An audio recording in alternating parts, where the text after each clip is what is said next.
Hai guys, jadi video ini sedikit berbeda karena di video kali ini gue mau cerita ke teman-teman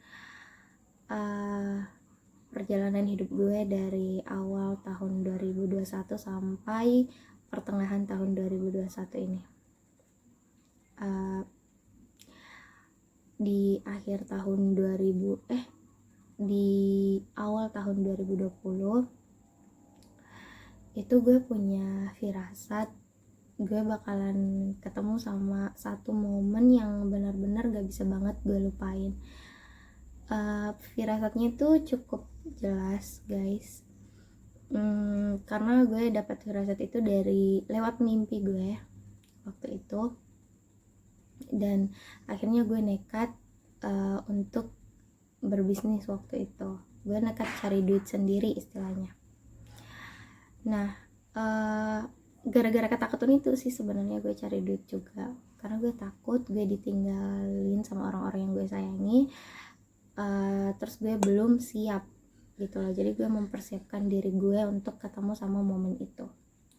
Nah, selang beberapa bulan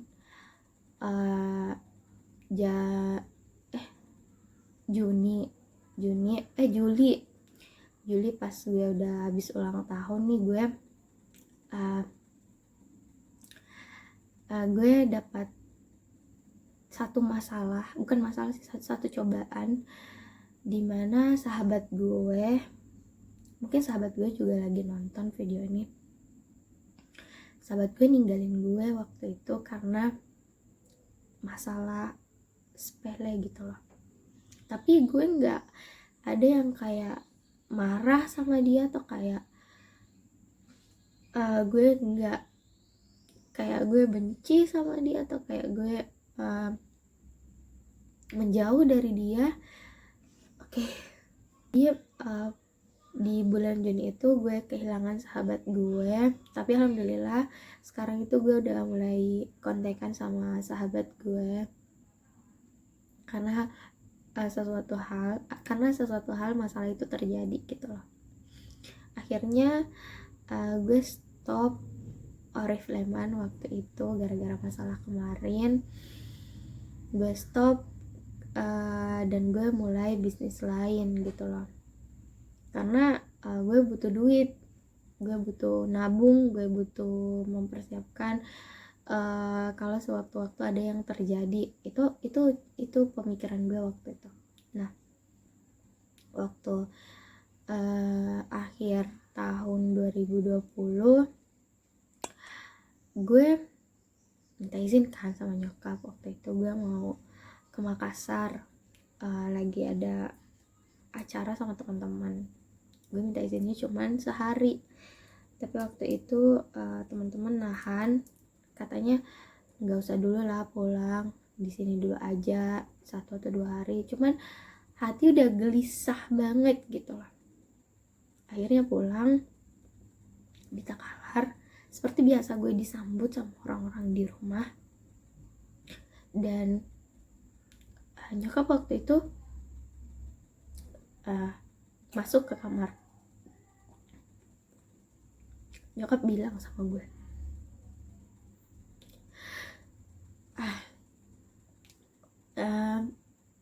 bahasa Makassar ini, dia bilang, mau kok selesai di, kayak kasih kuat kayak begitu, biar ada anakku satu-satunya yang sarjana begitu. Gue jadi nangis. Ada anakku satu-satunya yang sarjana. Itu dia ngomong gitu 1 minggu sebelum dia ninggalin gue. Jadi kayak itu tuh jadi beban banget buat gue untuk nyelesain pendidikan gue gitu loh sekarang. Oke. Jadi waktu itu nyokap masuk ke kamar dan nyokap bilang gue harus nyelesain kuliah gue waktu itu.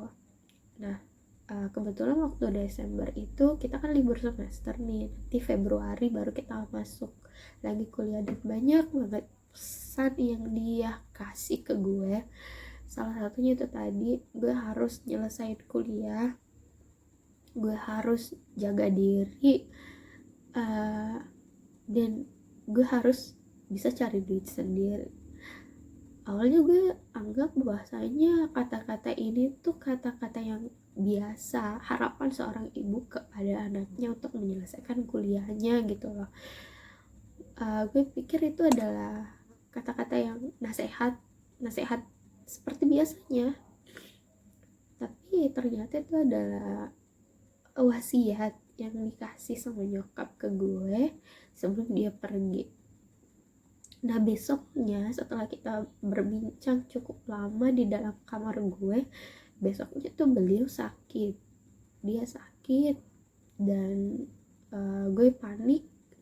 Gue beliin obat di apotik, tapi dia belum dirawat di rumah sakit. Nah setelah 1 minggu nggak ada perkembangan,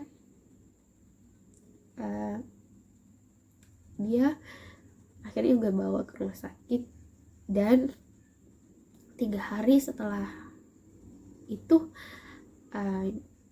nyokap ninggalin gue. Tapi sebelum itu di rumah sakit malamnya kita tuh sempat ngobrol.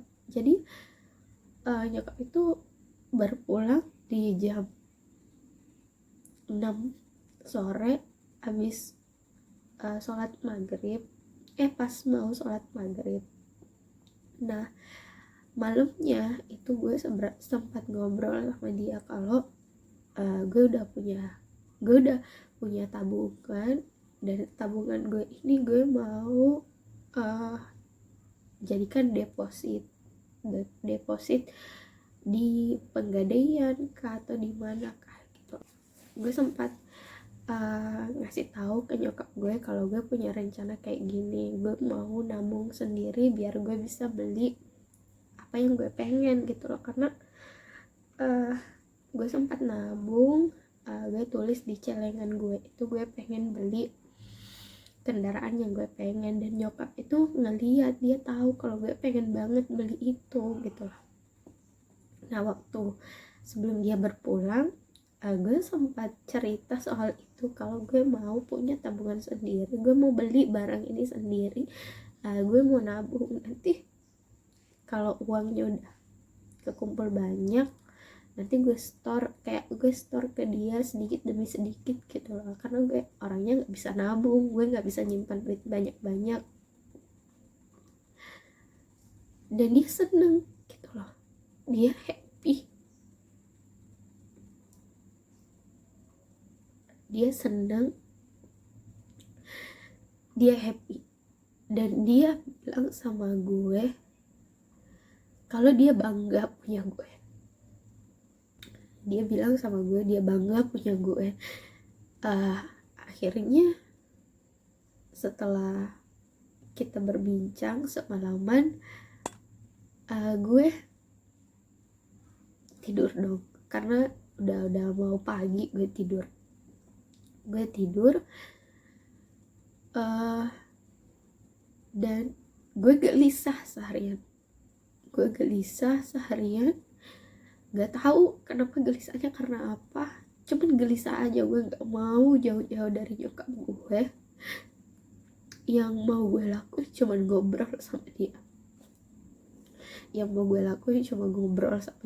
dan maghribnya dia udah berpulang.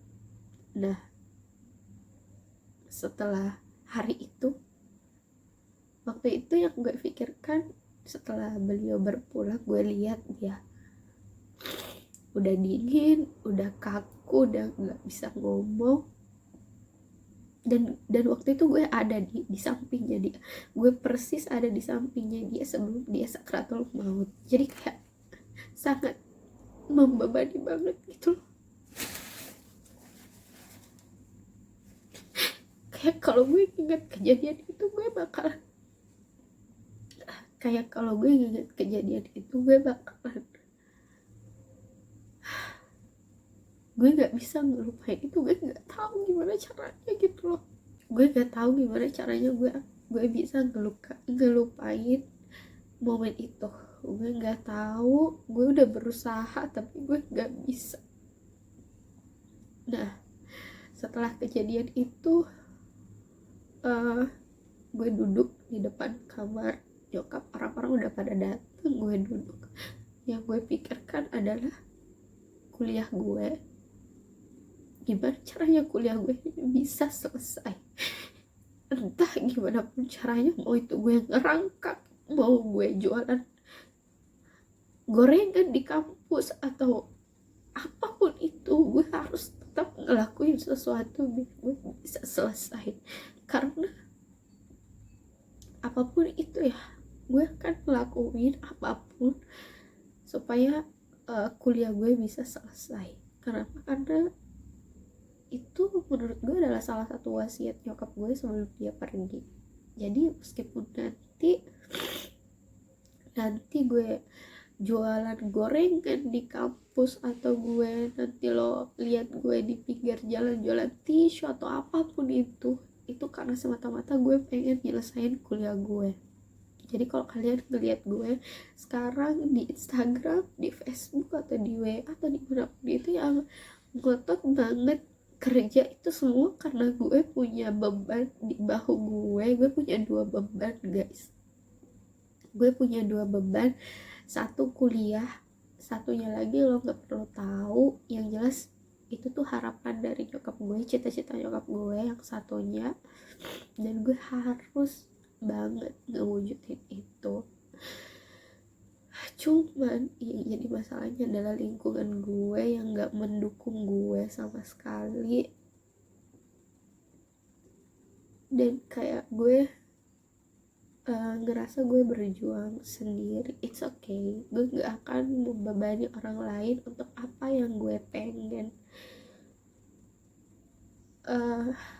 Selama 6 bulan ini gue selalu menyibukkan diri gue dari hal-hal, gue selalu menyibukkan diri gue ke hal-hal yang positif. Entahkah itu gue Oriflame, entahkah itu gue ikut acara Oriflame, atau apapun itu, yang pasti adalah gue harus bisa mewujudkan apa yang udah diwasiatkan sama gue. Jadi kalau kalian punya orang tua masih lengkap, jangan bebankan semua keperluan kalian itu, jangan bebankan diri kalian, jangan kalian jadi beban untuk mereka gitu loh. Kenapa? Karena bisa aja dia lagi sakit tapi dia nggak mau cerita sama kalian karena dia takut mengganggu kuliah kalian. Dan itu yang dilakukan nyokap gue sama gue, dia tuh nggak mau cerita sama gue kalau dia tuh lagi sakit gitu loh, karena dia nggak mau kalau kuliah gue berantakan, gue jadi panik atau gue jadi gimana. Dan gue rasa semua orang tua sama, dia pasti nggak mau cerita sama anaknya kalau dia lagi sakit karena dia nggak mau anaknya jadi kepikiran.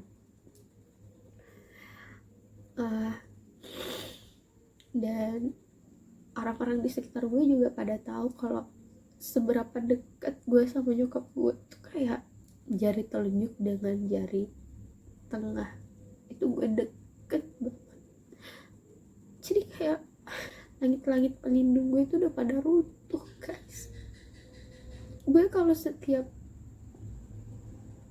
ada masalah gue nggak takut karena gue punya nyokap yang akan selalu ngebantuin gue dalam segi kayak Tuhan itu mengirim malaikat ke gue dalam wujud perempuan kuat gitulah buat gue. Bukan berarti gue gak percaya Tuhan akan nolong gue gitu loh, tapi gue percaya Tuhan akan kirimin lagi orang baru buat gue yang bisa jadi yang bisa jadi pengganti nyokap gue percaya itu, tapi waktunya belum sekarang gitu ya.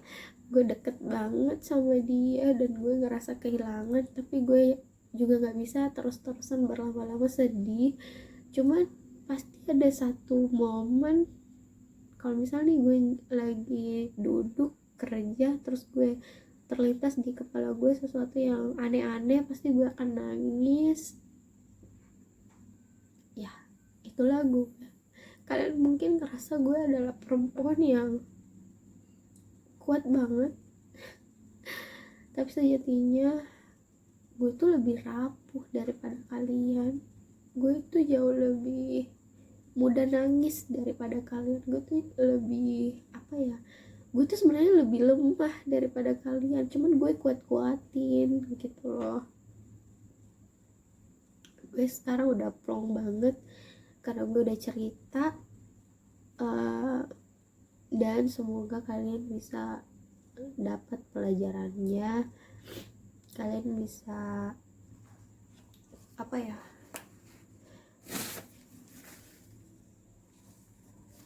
kalian bisa dapat pelajarannya, dan semoga habis ini nggak ada yang komen ngapain sih harus cerita di YouTube apa segala macam.